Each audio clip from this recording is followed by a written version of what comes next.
الله أكبر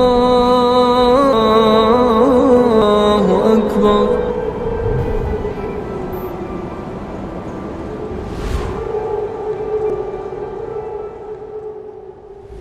السلام علیکم ورحمۃ اللہ وبرکاتہ۔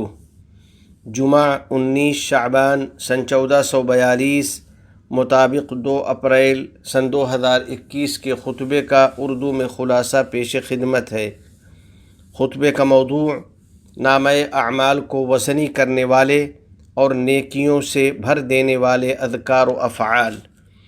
الحمدللہ رب العالمین والصلاة والسلام على سید الانبیاء والمرسلین وعلى آلہ وصحبہ اجمعین، اما بعد۔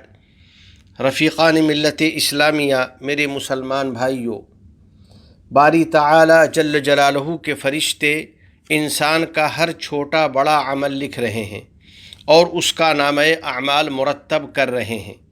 پھر قیامت کے دن لوگوں کے اعمال نامے اللہ جل جلالہ کی بارگاہ میں پیش کیے جائیں گے۔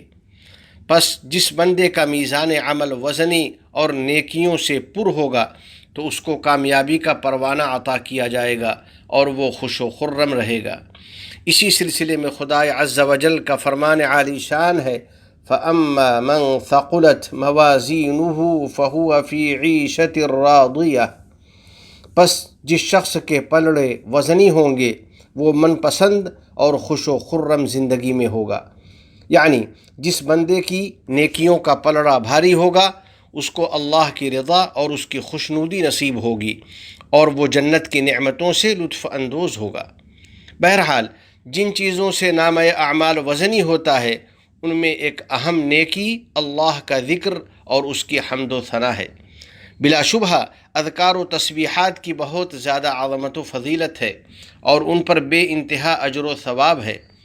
ایک حدیث میں رسول رحمت صلی اللہ علیہ وسلم کا ارشاد ہے، خمس ما اثقلہن فی المیزان وذکر منها لا الہ الا اللہ واللہ اکبر وسبحان اللہ والحمد للہ۔ 5 چیزیں ایسی ہیں جو میزان عمل کو نیکیوں سے بہت زیادہ وزنی کرنے والی ہیں۔ ان 5 چیزوں میں رحمت عالم صلی اللہ علیہ وسلم نے ان 4 کلمات کو بھی ذکر فرمایا، لا الہ الا اللہ، اللہ اکبر، سبحان اللہ اور الحمد للہ۔ در حقیقت زبان سے اللہ کا ذکر کرنا بہت ہلکا عمل اور انتہائی آسان نیکی ہے، مگر اس کی برکت سے نامہ اعمال بہت وزنی ہو جاتا ہے اور نیکیوں سے پر ہو جاتا ہے۔ ذکر الہی ایک جلیل القدر عبادت اور عظیم الشان نیکی ہے۔ یہ اللہ تعالیٰ کو بے انتہا محبوب ہے اور اس کا بے انتہا اجر و ثواب ہے۔ اس کے بعد یہ بھی جاننا چاہیے کہ سب سے محبوب اور سب سے افضل ذکر لا الہ الا اللہ ہے۔ چنانچہ سیدنا نوح علیہ السلام نے اپنے 2 بیٹوں کو نصیحت کرتے ہوئے ارشاد فرمایا تھا، میں تم دونوں کو لا الہ الا اللہ کے اہتمام کی تاکید کرتا ہوں، کیونکہ اگر زمین و آسمان اور ان کی تمام چیزیں میزان کے ایک پلڑے میں رکھ دی جائیں اور لا الہ الا اللہ کو دوسرے پلڑے میں رکھ دیا جائے تو لا الہ الا اللہ والا پلڑا جھک جائے گا اور وزنی ہو جائے گا۔ ایک حدیث میں سرور کونین صلی اللہ علیہ وسلم کا فرمان عالی شان ہے، لا یثقل مع اسم اللہ شیء، اللہ کے نام کے مقابلے میں کوئی بھی چیز وزنی نہیں ہو سکتی۔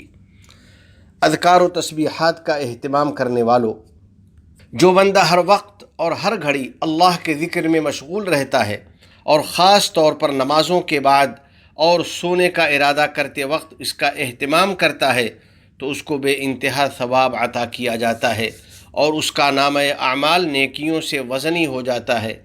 نبی رحمت للعالمین صلی اللہ علیہ وسلم کا ارشاد گرامی ہے، خصلتان لا يحافظ عليهما رجل مسلم الا دخل الجنہ ہما یسیر ومن يعمل بهما قلیل يسبح في دبر كل صلاة 10 ويحمد 10 ويكبر 10 فذلك 50 و100 باللسان و1500 في الميزان۔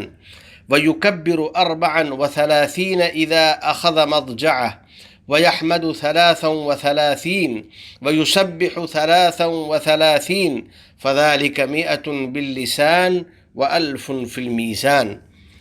دو نیک خصلتیں ایسی ہیں کہ جو بھی مسلمان بندہ ان کی پابندی کرتا ہے وہ جنت میں داخل ہو جاتا ہے۔ وہ دونوں بالکل آسان ہیں مگر ان کا اہتمام کرنے والے بہت کم ہیں۔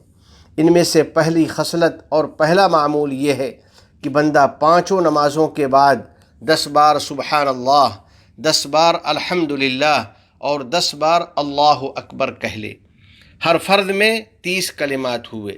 اگر پانچوں نمازوں کے بعد پڑھے گا تو 150 کلمات بندے کی زبان سے ادا ہوں گے، مگر چونکہ باری تعالی ہر نیکی کا ثواب کم از کم 10 گنا عطا فرماتا ہے، اس لیے 150 کلمات کہنے پر میزان عمل میں 1500 کلمات کہنے کا اجر لکھا جاتا ہے۔ دوسری خصلت اور دوسرا معمول یہ ہے کہ بندہ جب سونے کے لیے اپنے بستر پر جائے تو 34 بار اللہ اکبر، 33 بار الحمدللہ اور 33 بار سبحان اللہ کہہ لے۔ یہ کل 100 کلمات ہوئے، مگر میزان عمل میں 1000 کلمات کہنے کا اجر لکھا جاتا ہے۔ یا اللہ ہم کو ہر وقت اپنے ذکر میں رطب اللسان رہنے کی توفیق دے دے، ہمارے دلوں کو اپنے شکر سے معمور کر دے، ہمارے نامہ اعمال کو نیکیوں سے بھر دے اور ہم کو جنت میں داخل فرما دے۔ برادران اسلام و رفیقان گرامی قدر، جن چیزوں سے نامہ اعمال نیکیوں سے وزنی ہوتا ہے ان میں ایک عظیم الشان نیکی حسن اخلاق بھی ہے۔ نبی اکرم صلی اللہ علیہ وسلم کا فرمان ہے، ما من شیء اثقل فی المیزان من حسن الخلق۔ میزان عمل میں حسن اخلاق سے زیادہ وزنی کوئی شے نہیں۔ اچھے اخلاق نبی کریم صاحب خلق عظیم صلی اللہ علیہ وسلم کو بے انتہا محبوب تھے۔ ایک حدیث میں آپ صلی اللہ علیہ وسلم نے حسن اخلاق والے کو جنت کی خوشخبری دی ہے اور اسے آخرت میں اپنی رفاقت اور قربت کی بشارت دی ہے۔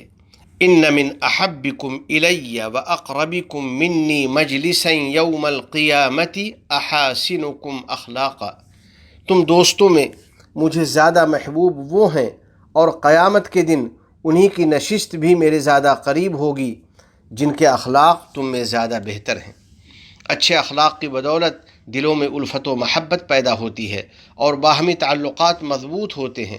حسن اخلاق کا تقاضا ہے کہ آدمی ظلم کرنے والے کو معاف کر دے، لڑنے جھگڑنے والوں سے صلح صفائی کر لے اور تعلق توڑنے والوں سے اللہ کی رضا کے لیے تعلق جوڑ لے۔ اسی طرح اپنا دل حسد، جلن اور بغض و عداوت سے پاک رکھے۔ کیا ہی اچھا ہو کہ ہم سب اللہ اور اس کے رسول کی اطاعت کریں، کثرت سے اپنے رب کا ذکر کریں اور اپنے آپ کو اعلیٰ اخلاق اور اچھے کردار سے آراستہ کریں تاکہ ہماری نیکیوں میں اضافہ ہو، ہمارا اعمال نامہ وزنی ہو اور ہم کو اللہ کی رضا اور جنت کا پروانہ نصیب ہو۔ آخر میں دعا ہے کہ الہ العالمین ہمیں پاکیزہ اخلاق اور اچھے کردار سے مزین فرما دے، ہم کو خیر و خوبی کے ساتھ رمضان المبارک تک پہنچا دے اور کرونا وغیرہ سے ہم سب کی حفاظت فرما دے، تمام گناہوں اور ہر قسم کی خرافات سے ہماری حفاظت فرما، ہماری اولاد کو ہماری آنکھوں کی ٹھنڈک بنا، ہم پر باران رحمت نازل فرما، ہمارے والدین، عزیز و اقارب اور پوری امت مسلمہ کی مغفرت فرما، متحدہ عرب امارات اور عالم اسلام سمیت پوری دنیا کو امن و امان کا گہوارہ بنا، اس ملک کے حکمراں، عوام اور مقیمین کو ہر قسم کے شرور و فتن سے محفوظ فرما۔ وفقنی اللہ و ایاکم لصالح الاعمال، وصلی اللہ علی سیدنا و نبینا محمد وعلی آلہ وصحبہ اجمعین وعلی من تبعہم بإحسان الی یوم الدین۔ والسلام علیکم ورحمۃ اللہ وبرکاتہ۔